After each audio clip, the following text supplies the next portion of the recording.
স্বামী মারা যাওয়ায় কোনো উপায় না পেয়ে 4 বছরের মেয়েটাকে নিয়ে যেদিন ছোট বোনের বাসায় গিয়ে উঠলাম, সেদিন কিছু না বুঝতে পারলেও অনেকটা আন্দাজ করেছিলাম আমার এই আগমনে আমার ছোট বোন এবং তার স্বামী একদমই খুশি হয়নি।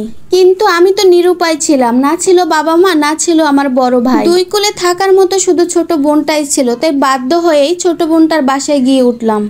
তার বাসায় এসেছি প্রায় 1 সপ্তাহ খানিক হবে। এর মধ্যে দেখলাম বোনটার আগের মতো আমাকে আপু আপু বলে ডাকে না, আমার সাথে আর আগের মতো নরম সুরে কথাও বলে না, বাড়ির কাজকর্ম থেকেও নিজেকে দূরে সরিয়ে নিয়েছে। বুঝতে পারলাম সে আমার আপন বোন হওয়া সত্ত্বেও এভাবে আসাতে সে একদমই খুশি নয়। সবকিছু বুঝতে পারলেও আমার কিছু করার নাই। ঘরের যত কাজকর্ম আছে সবকিছু করে রাখতাম এবং ঘরের একটা কোনায় আমার মেয়েটাকে নিয়ে পড়ে থাকতাম, কারণ আমার তো আর যাবার কোনো জায়গা নেই। এই ছোট্ট মেয়েটাকে নিয়ে কোথায় গিয়ে উঠবো আমি? সবকিছু মুখ বুজে সহ্য করে বোনের বাড়িতেই পড়ে রইলাম। একদিন থালাবাটি ধোবার পরে আমার রুমে আসার সময় বোনের রুম থেকে কিছু কথা আমার কানে এসে বাজলো। বুঝতে পারলাম তারা আমাকে নিয়েই কথা বলছে। জানি এভাবে শোনাটা ঠিক হবে না, কিন্তু তাও তাদের দরজার সামনে দাঁড়িয়ে সব কথা আমি শুনতে লাগলাম। বোনের স্বামী বলে উঠলো, নীলা তোমার বোন এই বাড়ি থেকে কবে যাবে বলো তো? কতদিন হলো এই বাড়িতে উঠে এসেছে, এখনো পড়ে আছে। তোমার বোনের জন্য এই বাড়িতে থাকতেও আমার অস্বস্তি হয়, আর তোমার বোন এই বাড়িতে আছে বলে আমার বোন আর আমার বোনের স্বামী এই বাড়িতে বেড়াতেও আসতে পারে না। তাছাড়াও আমার বোনের শ্বশুরবাড়ির লোকজন যদি এইসব কথা জানে তাহলে তারা কি মনে করবে? তখন আমার বোন বলল, তুমি আস্তে কথা বলো তো, আমার আপু তো সব শুনে ফেলবে। তাছাড়াও এসব কি আমার আর ভালো লাগে? কোথাও গেলে, কোথাও বেড়াতে গেলে, কোথাও নামলে সব আমার বোনের কাছে কৈফিয়ত দিতে হয়। তাছাড়াও আমার সব জিনিস, আমার কাপড় চোপড় তাকে ব্যবহার করার জন্য দিতে হয়। তখন আমার বোনের জামাই বলে উঠলো, যত সব উটকো ঝামেলা, স্বামী মরেছে বলে বোনের বাড়িতে গিয়ে উঠতে হবে? কারো গলায় গিয়ে ঝুলতে পারেনি, এখন আমাদের বাড়িতে এসে পড়েছে।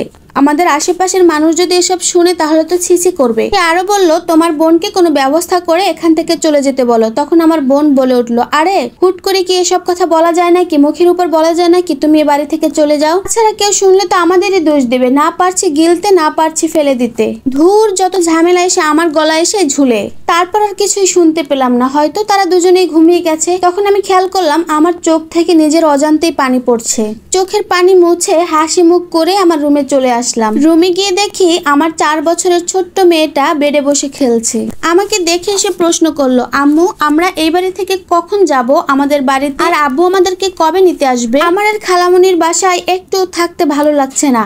তো মেয়েকে সান্ত্বনা দেবার জন্য আমার চোখের পানি আটকানোর অনেক চেষ্টা করলাম। যখন চোখের পানি আটকাতে না পারলাম তখন গিয়ে আমার মেয়েকে জড়িয়ে ধরে কাপা কাপা কণ্ঠে বললাম, মিথ্যা সান্ত্বনা দিতে লাগলাম, মা আসবে, তোমার বাবা আমাদেরকে আর কিছুদিন পরেই নিতে আসবে। এখন তুমি লক্ষ্মী মামুনির মতো ঘুমিয়ে যাও। মেয়ে আমার এক বুক আশা নিয়ে শুয়ে পড়লো। আমি ওর মাথায় আলতো ভাবে হাত বুলিয়ে দিতে লাগলাম। তবে আমার চোখের পানি এখনো পড়তেছে। আমার স্বামী রাতুল গত 1 মাস আগে রোড অ্যাক্সিডেন্টে মারা যায়।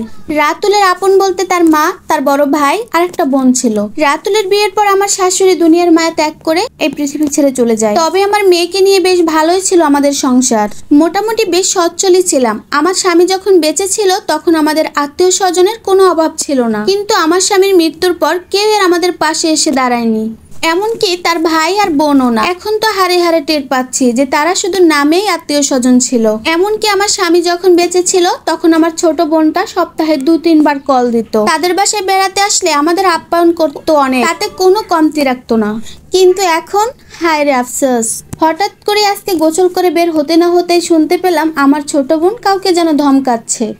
আমি দ্রুত রুম থেকে বের হয়ে দেখলাম আমার ছোট বোন আমার মেয়েটাকে ধমকাচ্ছে। আমার ছোট্ট মাছুম মেয়েটাকে জোরে জোরে ধমকাচ্ছে আর বলতেছে, এই তুই কাকে জিগে ফ্রিজ থেকে কেক নামিয়েছিস রে?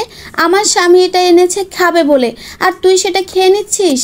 এইবার তোকে ছেড়ে দিচ্ছি, যদি আর কোনো সময় দেখি তুই আমাকে না বলে ফ্রিজ থেকে কোনো খাবার নামিয়েছিস তাহলে তোর পিঠ থেকে চামড়া আমি তুলে ফেলবো। উটকো ঝামেলা কোথাকার, আর সহ্য হয় না। এই বলে আমার মেয়ের হাত থেকে কেকটা নিয়ে ডাস্টবিনে ফেলে দিল। আমি সামনে আর গেলাম না, আমি দূর থেকে দাঁড়িয়ে দাঁড়িয়ে সবটা দেখতে লাগলাম। নীলা চাইলেই কিন্তু সেদিন আমার মেয়েটার হাতে কেকটা দিতে পারতো। তখন বাজে বিকাল 3:30। আমি আমার সব কাপড় চোপড় আমার ব্যাগে গুছিয়ে নিলাম। আর যাই হোক, যেই বাড়িতে আমার ছোট্ট মেয়েটাকে 1 পিস কেকের জন্য এত কথা শুনতে হলো, সেই বাড়িতে আমি আর একটা মুহূর্ত থাকবো না। দরকার হলে মানুষের বাড়িতে বাড়িতে কাজ করে রোজগার করব, কিন্তু অন্যের উপর আর নির্ভরশীল থাকবো না। আচ্ছা, টাকাই কি জীবনের সব? টাকা ছাড়া কি সম্পর্ক টিকিয়ে রাখা যায় না? পরক্ষণে নিজের মনকে বুঝিয়ে বললাম, হ্যাঁ টাকাই এখন জীবনের সব। টাকা ছাড়া কারো কাছেই কোনো মূল্য পাওয়া যায় না। টাকা ছাড়া যে মানুষের কোনো মূল্য নেই এটা আমার স্বামীর মৃত্যুর পর আমাকে চোখে আঙ্গুল দিয়ে বুঝিয়ে দিয়েছে। আমার ছোট বোন আর আমার ছোট বোনের স্বামী চাইলেই কিন্তু আমাদেরকে সাহায্য করতে পারতো। আমার বোনের স্বামীর কথা না হয় আমি বাদই দিলাম, কিন্তু আমার ছোট্ট বোন, সে তো আমার মায়ের পেটের বোন, কিন্তু সেও এই দুঃসময় আমার সাথে এমন ব্যবহারটা করতে পারলো। এই সব কিছু ভেবেই আমি আমার ছোট্ট মেয়েটাকে নিয়ে আমার জীবন যুদ্ধে নেমে পড়লাম। আর এই সম্পূর্ণ স্টোরিটা একটা আপুর লাইফ থেকে নেওয়া।